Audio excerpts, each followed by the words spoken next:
माननीय उपप्रधानमन्त्रीजीहरू, माननीय मन्त्रीजीहरू, मुख्य सचिव र सचिवजीहरू, पत्रकार साथीहरू, संयुक्त राष्ट्र संघ, इटाली सरकार र रोम स्थित खाद्य तथा कृषि संगठन FAO, विश्व खाद्य कार्यक्रम WFP र कृषि विकासका लागि अन्तर्राष्ट्रिय कोष IFAD द्वारा यही 23 जुलाई 24 देखि 26 सम्म इटालीको रोममा आयोजित the United Nation food system summit +2 stock taking मोमेन्टमा नेपालको प्रतिनिधित्व गरी भर्खरै फर्केको यस अवसरमा यहाँहरूसँग यो पत्रकार सम्मेलनमा नेपालको सम्मेलनमा नेपालको सहभागिता र सम्मेलनको अवसरमा भएका द्विपक्षीय भेटघाटका सम्बन्धमा कुरा राख्न पाउँदा खुसी लागेको छ। सन् 2021 को नोभेम्बरमा संयुक्त राष्ट्रसङ्घको मुख्यालयमा भर्चुअल रूपमा आयोजित the United Nation food system summit, जसमा नेपालका तर्फबाट तत्कालीन प्रधानमन्त्रीले भाग लिनुभएको थियो एवं दिगो विकास सम्बन्धी एजेन्डा 2030 द्वारा अभिव्यक्त दिगो कृषि विकास, खाद्य सुरक्षा, पर्याप्त र स्वास्थ्यकर खाद्यमा पहुँच, भोकमरीको अन्त्य लगायत समग्र कृषि विकास प्रणालीमा हामीले हासिल गरेको प्रगति, हामीलाई प्राप्त अवसर, हाम्रा सामु देखिएका चुनौतीका सम्बन्धमा अनुभवको आदान प्रदान, छलफल र मूल्याङ्कन गरी अबको गन्तव्य निर्धारण गर्ने उद्देश्यले आयोजना गरिएको यस महत्त्वपूर्ण सम्मेलनमा नेपालको सहभागिता अत्यन्त सक्रिय, यथार्थमा भन्दा देखिने तथा अनुभूत हुने गरी सक्रिय रहेको बेहोरा म यहाँहरूलाई अवगत गराउन चाहन्छु। उक्त अवसरमा जुलाई 24 मा सम्पन्न सम्मेलनको उद्घाटन समारोह अफिसियल ओपनिङमा नेपाल सरकार प्रमुख तथा अति कम विकसित राष्ट्र LDC को चेयरका हैसियतमा सम्बोधन गर्नुका साथै जुलाई 25 मा आयोजित सम्मेलनको अत्यन्त महत्त्वपूर्ण सत्रको रूपमा हेरिएको food system transformation in practice, success, challenge and the way फरवर्डमा मैले नेपालको प्रतिनिधित्व गर्दै की स्पिकरको रूपमा सम्बोधन गरेको यहाँहरूलाई अवगत गराउन चाहन्छु। साथै सम्मेलनको अर्को महत्त्वपूर्ण सत्र प्लेनरी सेसन अन स्कुल मिललाई पनि नेपालको सरकार प्रमुखको हैसियतमा मैले सम्बोधन गरेँ। माननीय कृषि मन्त्री लगायत मेरो प्रतिनिधिमण्डलका अन्य सदस्यहरूको पनि सम्मेलनका अन्य सत्रहरूमा सक्रिय सहभागिता रहेको थियो। 24 जुलाईमा सम्पन्न उद्घाटन सत्रलाई सम्बोधन गर्ने क्रममा मैले खाद्य सुरक्षा, पर्याप्त र सुरक्षित र स्वास्थ्यकर खाद्यमा सहज पहुँच, दिगो कृषि विकास, गरिबी निवारण, भोकमरीको अन्त्य लगायतका एजेन्डा 2030 ले निर्देश गरेका उद्देश्य प्राप्त गर्नमा अति कम विकसित राष्ट्रहरूले भोग्नु परेका समस्याहरू LDC को चेयरम्यानको हैसियतमा अन्तर्राष्ट्रिय समुदाय समक्ष राखेँ। साथै अति कम विकसित मुलुकहरूका करोडौँको सङ्ख्यामा रहेका जोखिममा परेका नागरिकहरूलाई आशाको दियो सञ्चार गर्नका लागि अन्तर्राष्ट्रिय समुदायले सामूहिक प्रतिबद्धता देखाउनु पर्ने खाँचो पनि मैले प्रष्ट पारेको छु। विश्वव्यापी रूपमा देखा परेको जलवायु परिवर्तनलाई थेग्ने दिगो र भरपर्दो उत्पादकत्व वृद्धिका लागि विशेष गरी साना कृषकहरूको लागि प्रविधि, मल, बजार, पुँजीमा सहज पहुँचको सुनिश्चितता गर्न आवश्यक रहेको विषयलाई जोडदार रूपमा राखेको छु। उद्घाटन सत्रमा संयुक्त राष्ट्रसङ्घका महासचिव, आयोजक प्रमुख इटालीका प्रधानमन्त्री तथा अन्य मुलुकका राष्ट्र प्रमुख तथा सरकार प्रमुखहरूले समेत सम्बोधन गर्नुभएको थियो। सोही दिन बिहान आयोजित स्कुल मिलसँग सम्बन्धित प्लेनरी सेसनमा बोल्दै मैले स्कुल मिलका सम्बन्धमा नेपाल सरकारबाट भएका प्रयासहरू अन्तर्राष्ट्रिय समुदाय समक्ष राखेको थिएँ। यहाँहरूलाई अवगत नै छ, स्कुल फिडिङमा नेपालको अनुभव यथार्थमा नै सफल अनुभव रहेको छ। नेपाल सरकार र WFP को सहकार्यमा सञ्चालित यस कार्यक्रमबाट 33 लाखभन्दा बढी बालबालिका लाभान्वित भएका छन्। यो कार्यक्रमबाट विद्यार्थीहरूको भर्ना सङ्ख्या, हाजिरी र उनीहरूको सिकाइको स्तरमा उल्लेख्य परिवर्तन भएको छ। गत 5 वर्षमा हामीले दिवा खाजा कार्यक्रमको बजेटमा 4 गुणाले वृद्धि गरेका छौँ। यसै वर्ष पनि यो तथ्यलाई आत्मसात गर्दै शिक्षा क्षेत्रको सम्पूर्ण बजेटको 6% यस कार्यक्रमका लागि छुट्याइएको छ। यो क्षेत्रमा नेपालले लिएको अग्रसरताप्रति अन्तर्राष्ट्रिय जगतले प्रशंसा गरेको छ। साथै डब्ल्युएफपीले यस क्षेत्रमा थप सहयोग गर्ने तत्परता पनि व्यक्त गरेको छ। यो सम्मेलनको अत्यन्त महत्त्वपूर्ण सत्रको रूपमा लिएको food system transformation in practice successes challenges and the way forward जुन दोस्रो दिनको बिहान आयोजना भएको थियो, सो प्लेनरी सेसनलाई मैले कीनोट स्पिकरको रूपमा सम्बोधन गरेँ। सो क्रममा मैले यो सम्मेलनले सन् 2021मा आयोजित फुड सिस्टम समिट पश्चात समग्र खाद्य प्रणाली तथा कृषि क्षेत्रको विकासमा भएका कार्यहरूको समीक्षा गर्दै अबको बाटो तय गर्न हामीलाई मार्गदर्शन गर्ने कुरा हामीले व्यक्त गर्यौँ। मैले अन्तर्राष्ट्रिय समुदाय समक्ष नेपालको संविधान धारा 36ले प्रत्याभूत गरेको सम्पूर्ण नेपालीको खाद्य सम्बन्धी हक सुनिश्चित गर्न सरकार दृढ रहेको र सरकारले food system transformation strategic plan 2022 देखि 2030 तयार गरेको र त्यसलाई प्राथमिकताका साथ कार्यान्वयनमा लैजाने धारणा व्यक्त गरेँ। कृषि उत्पादकत्व वृद्धि गर्ने, स्थानीय कृषिलाई सपोर्ट गर्ने, स्टोरेज सिस्टम सुधार गर्ने, कृषि पूर्वाधार विकासको लागि पब्लिक प्राइभेट पार्टनरसिपमा जोडिने जस्ता विषयहरू उक्त रणनीतिक योजनामा समाविष्ट भएको बारे पनि अन्तर्राष्ट्रिय समुदायलाई अवगत गराइयो। औपचारिक कार्यक्रमहरूका अतिरिक्त सम्मेलनका दौरानमा अत्यन्त महत्त्वपूर्ण द्विपक्षीय भेटवार्ता तथा संवादहरू भएका छन्। सम्मेलनको साइडलाइनमा संयुक्त राष्ट्रसङ्घका महासचिव महामहिम एन्टोनियो गुटेरेससँग भेटघाट तथा छलफल भएको यहाँहरूलाई अवगत गराउन चाहन्छु।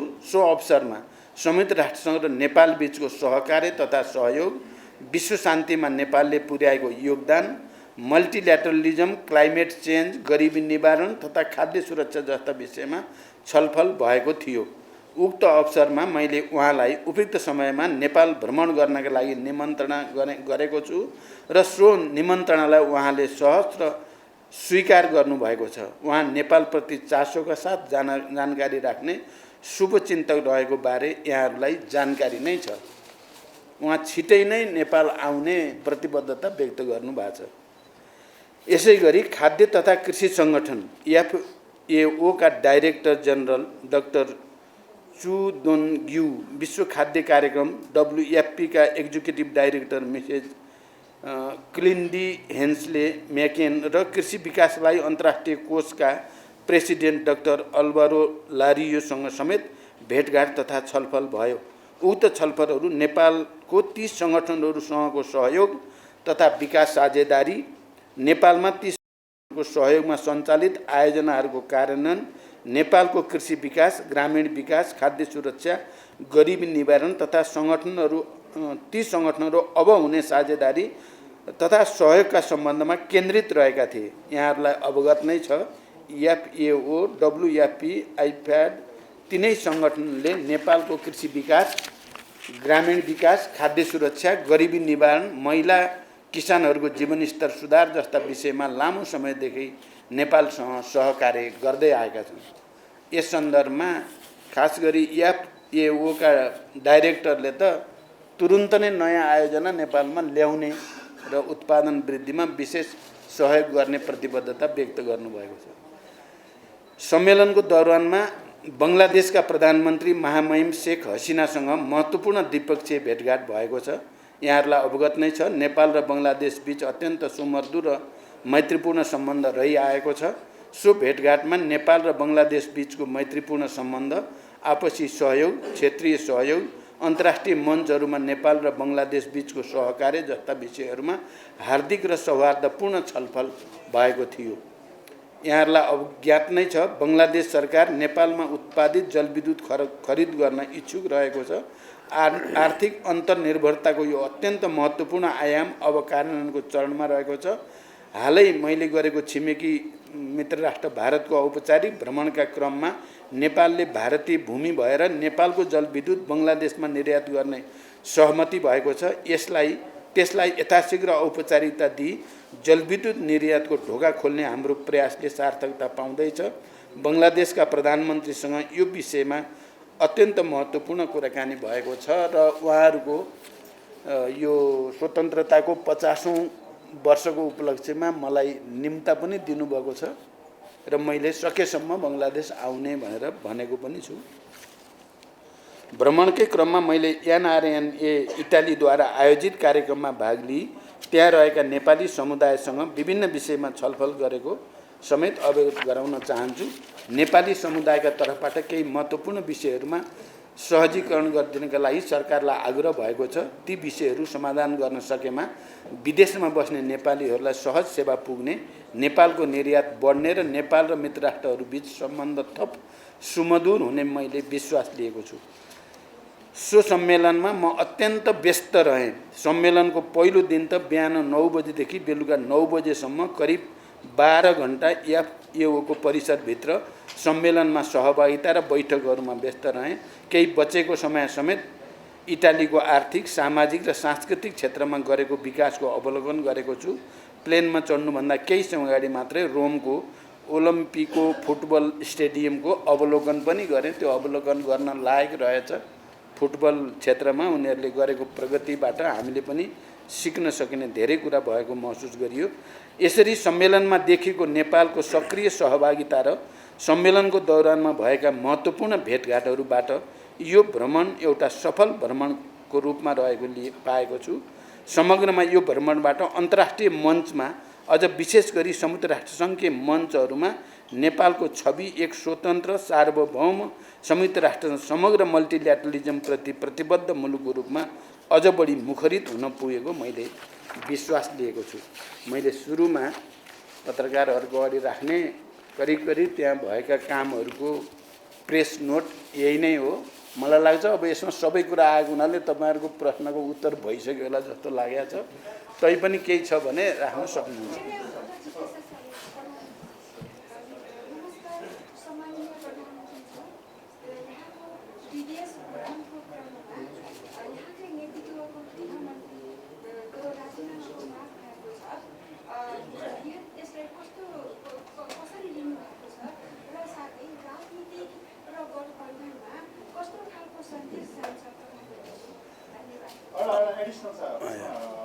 प्रधानमन्त्री अहिले प्रमुख प्रतिपक्षी दल एमाले अर्थमन्त्री र गृहमन्त्रीको संलग्नता बिना एयरपोर्टबाट यो लेभलको तस्करी हुन सक्दैन भनेर सदन पनि अवगत गरिरहेको छ। यसमा तपाईँको भनाइ के छ?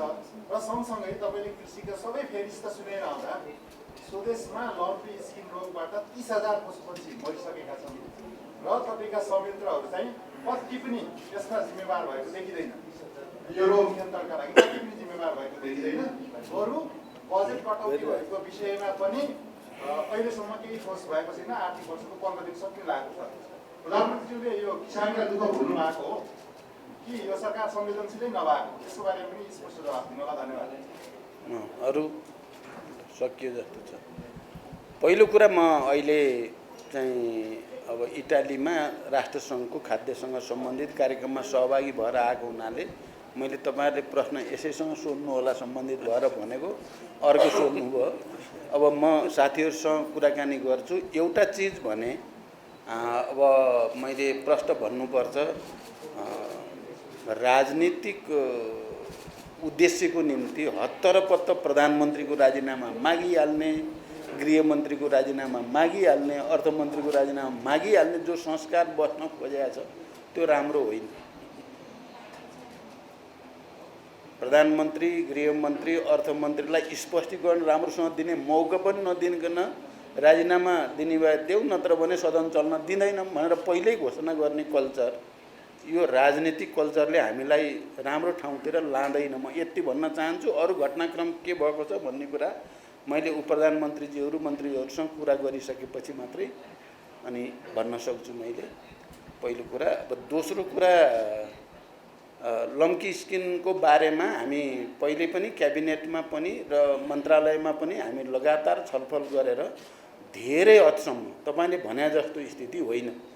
यो रोग फैलियो, हामीले चाहिँ सामान्य अनुमान गरे भन्दा बढी फैलियो, त्यो साँचो कुरा हो। तर सरकारको तर्फबाट त्यसको निदानको लागि पनि त्यत्तिकै प्रयास भएको छ र हजारौं गाईबस्तुहरू चाहिँ भ्याक्सिनबाट, उपचार प्रक्रियाबाट सन्चो पनि भएका छन्। अर्को पक्ष त्यो पनि हो। तर हामी सबै मिलेर यसलाई निदान गर्नको लागि अझै मेहनत गर्नुपर्छ भन्ने कुरा पनि साँचो हो। अब अहिले कृषि मन्त्री पनि मसँग नै हुनुहुन्थ्यो उता नै, उहाँले चाहिँ जानु अगाडि लम्की स्किनको चाहिँ रोकथामको निम्ति मैले भनेको पनि थिएँ, हामीले क्याबिनेटमा छलफल गरेका पनि थियौँ र धेरै मेहनत गरिएको छ। यो कुरा पनि पत्रकार साथीहरूले बुझिदिनु पर्यो। तेस्रो के भन्नु पर्यो? अब त्यसकारण अरू कुरा त अब तपाईँहरूलाई थाहा छँदैछ। एउटा के कुरा हो भने अहिले हामी बडो उपयुक्त समयमा संयुक्त राष्ट्रसङ्घको एउटा महत्त्वपूर्ण फोरम एफएओको र त्योसँग सम्बन्धित अरू फोरममा गएर सक्रियतापूर्वक, अझ 2 दिन त यस्तो थियो कि त्यहाँ संसारभरिका अब राष्ट्रपति, सरकार प्रमुख, सबै मन्त्रीहरू त खचाखच हलमा थियो। त्यहाँ नेपालै नेपाल देखिन्थ्यो। कि नोट स्पिकर नेपालकै सुरु गर्दाखेरि पनि नेपालकै सबै नेपालकै हुँदा त्यसले चाहिँ राम्रो सन्देश चाहिँ विश्वभरि प्रवाहित भएको छ। र चाहिँ फेरि राष्ट्रसङ्घका महासचिवसँग अनि एफएओकै डाइरेक्टरसँग जस्तो खुला दिलले कुरा भयो, उहाँहरू नेपाललाई सहयोग गर्ने, अझ बढाउने सहयोग भन्ने कुरामा प्रतिबद्ध हुनुभएको छ। त्यो चाहिँ वास्तवमा हाम्रो सक्रियता, हाम्रो एक खालको इन्टरभेन्सन भन्छ नि, हामीले आफ्नो ठाउँबाट जो हस्तक्षेप गऱ्यौँ त्यो अझ त्यो बालबालिकाको खाद्य चाहिँ स्कुल मिल सम्बन्धी विषयमा त खुलेर प्रशंसा गरेँ। मैले बोलेर तल झल्न पाएको छैन, बधाई दिनेको ताती भयो, यही हो गर्नुपर्ने भन्या जस्तो भयो। र पछिका मिटिङहरू पनि, शेख हसिनासँगको मिटिङ पनि अनि डाइरेक्टरसँगको मिटिङ पनि त्यसरी नै नेपालको राष्ट्रिय हितमा महत्त्वपूर्ण चाहिँ बैठक भएको मैले महसुस गरेको छु। कतिपय पत्रकार साथीहरूले प्रधानमन्त्री नगए नै हुने, कहिले नि गएको थिएन, भएकै र त जम्मा 2021बाट पहिलो भएको 2021, त्यसपछि अहिले भएको 2021 में नेपालको प्रधानमन्त्रीले र संसारभरि भर्चुअल मिटिङ भएर छ। त्यहाँदेखि पत्रकार साथीहरूले पनि अलि राम्रो बुझेर अध्ययन गरेर लेख्नुपर्छ। तपाईँहरूलाई भने त होइन, जसले लेख्नुभयो विचारै नगरी लेखिदिने क्या। नेपाललाई, राष्ट्रलाई फाइदा भएको कुरा त फाइदा भयो भन्न पनि सक्नु पर्यो नि।